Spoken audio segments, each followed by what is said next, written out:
Az igazat mondta, amikor nagy volt a tét.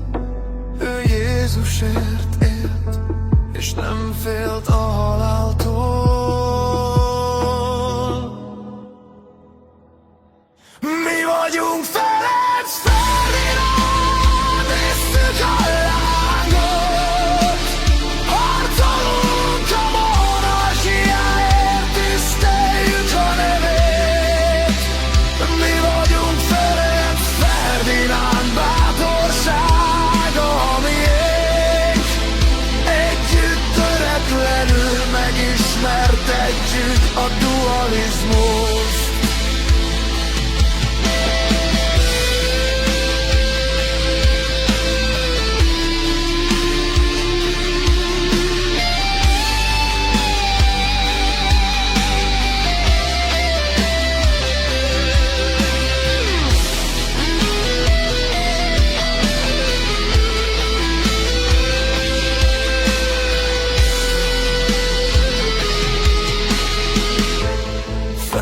József utódja, ki a szerbekkel dacol, megingathatatlan, és a jövő